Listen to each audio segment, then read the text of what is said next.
ऐसे 7 चिरंजीवी जो आज भी भगवान श्री कल के अवतार का इंतजार कर रहे हैं। क्या कल के अवतार के जन्म लेते ही ये 7 चिरंजीवी भी बाहर सबके सामने आ जाएंगे? सनातन धर्म ग्रंथों में 7 चिरंजीवियों का वर्णन आता है। उनके इतिहास के बारे में हम में से अधिकतर लोग तो जानते हैं, पर सब में यह जिज्ञासा अवश्य होती है, अगर वो सब चिरंजीवी हैं तो वो सब कलयुग में भी अवश्य होंगे, पर कलयुग में वो कहाँ निवास करते होंगे? दोस्तों, क्या आप जानते हैं कि कौन कौन से हैं ये 7 चिरंजीवी और यह कलयुग में कहाँ निवास करते हैं, और आखिर यह क्यों भगवान श्री कल्कि का इंतजार कर रहे हैं? बता दें, हमारे धर्म ग्रंथों में एक श्लोक दिया गया है। इसमें उन सभी के नामों का पता चलता है जो आज तक चिरंजीवी हैं। जी हाँ दोस्तों, इस श्लोक का बखान कुछ इस प्रकार से है। अश्वत्थामा बलिर्व्यासो हनुमानश्च विभीषण कृपा परशुरामश्च सप्तेते चिरंजीविनः। दोस्तों, इस श्लोक में उन सभी 7 चिरंजीवियों के नाम आते हैं जो कलयुग में भी कहीं न कहीं निवास कर रहे हैं। तो चलिए दोस्तों, जानते हैं आखिर कौन कौन थे वो 7 चिरंजीवी। सबसे पहले परशुराम जी। एक समय जब क्रोध से भरे उनके पिता ऋषि जमदग्नि ने परशुराम जी से उनकी माता का वध करने को कहा तो परशुराम जी ने फरसा लेकर उसी क्षण माता का मस्तक काट डाला। इससे महात्मा जमदग्नि का क्रोध शांत हो गया और उन्होंने प्रसन्न होकर परशुराम जी से कुछ भी मांगने को कहा। तब परशुराम जी ने अपनी माता को जीवित करने का आशीर्वाद मांगा। इसके बाद महर्षि जमदग्नि ने प्रसन्न होकर परशुराम जी को चिरंजीवी होने का वरदान दिया। साथ ही कहा कि आपका युद्ध में कोई सामना करने वाला नहीं होगा। महाभारत काल में भी उनका निवास महेंद्र पर्वत में ही था और कलयुग में भी वे महेंद्र पर्वत पर ही निवास करते हैं। भगवान विष्णु जब अपने अंतिम अवतार कल्कि के रूप में अवतरित होंगे तब वे परशुराम जी से मिलेंगे। नंबर 2 पर आते हैं राजा बलि।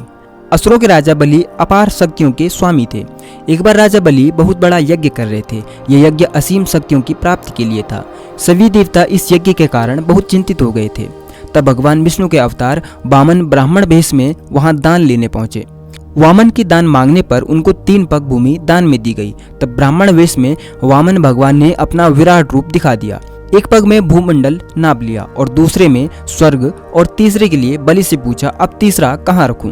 ऐसा पूछने पर राजा बलि ने मुस्कुराकर कहा, अब तो मेरा सिर ही बचा है। इस प्रकार भगवान विष्णु ने उनके सिर पर तीसरा पैर रख दिया और देवी भागवत पुराण के अनुसार उनकी भक्ति से प्रसन्न होकर भगवान विष्णु ने उन्हें पाताल में सुतल लोक में बसाया था, जिसे इंद्र आदि देवता भी नहीं पा सके। इस समय सुतल लोक में बलि का आधिपत्य है और अब भी वे सुतल लोक में विराजमान हैं। कलयुग के अंत में भी वे इसी लोक में रहेंगे और भगवान विष्णु की कृपा से कल के अवतार का साथ देंगे। नंबर 3 पर आते हैं हनुमान जी। बजरंगबली ऊर्जा के प्रतीक माने जाते हैं और इनकी आराधना से बल, कीर्ति, आरोग्य और निर्भीकता बढ़ती है। हनुमान जी कालजयी चिरंजीवी हैं। आप जानते हैं कि हनुमान जी कहाँ रहते हैं? इस बात का वर्णन महाभारत के वन पर्व अध्याय 151 में मिलता है। इसके अनुसार जब भीमसेन द्रौपदी के लिए सुगंधित कमल लेने के लिए गंधमादन पर्वत पर गए तब उनकी भेंट हनुमान जी से हुई थी। यह भी कहा जाता है कि हर 41 साल में भगवान श्री हनुमान जी श्रीलंका में मौजूद मातंग कबीले को शिक्षा देने आते हैं, यानी ब्रह्म ज्ञान देने आते हैं। हनुमान जी कलयुग में भी जीवित हैं और कलयुग के अंत तक जीवित रहेंगे, क्योंकि उनके जीवित रहने का उद्देश्य सिर्फ और सिर्फ एक ही है, अपने प्रभु भगवान श्री राम को वापस पाना, और भगवान आएंगे कल के अवतार के रूप में। नंबर 4 पर हैं विभीषण।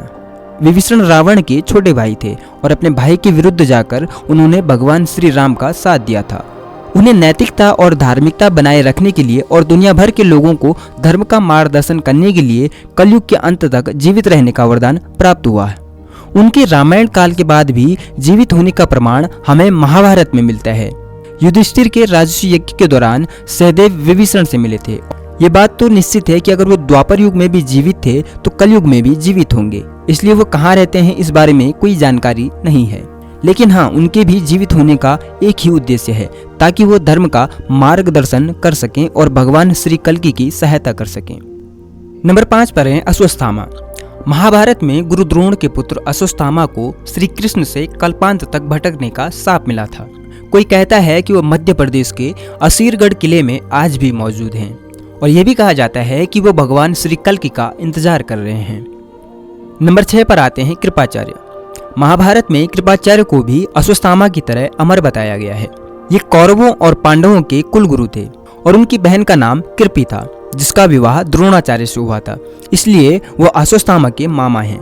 महाभारत युद्ध में कृपाचार्य ने कौरवों का साथ देते हुए पांडवों के विरुद्ध युद्ध किया था, लेकिन कृपाचार्य को अमरता का वरदान प्राप्त है, इसलिए कृपाचार्य इस युग के अंत तक रुकेंगे और एक सेनापति होने के नाते वो भगवान श्री कल्कि का साथ भी देंगे।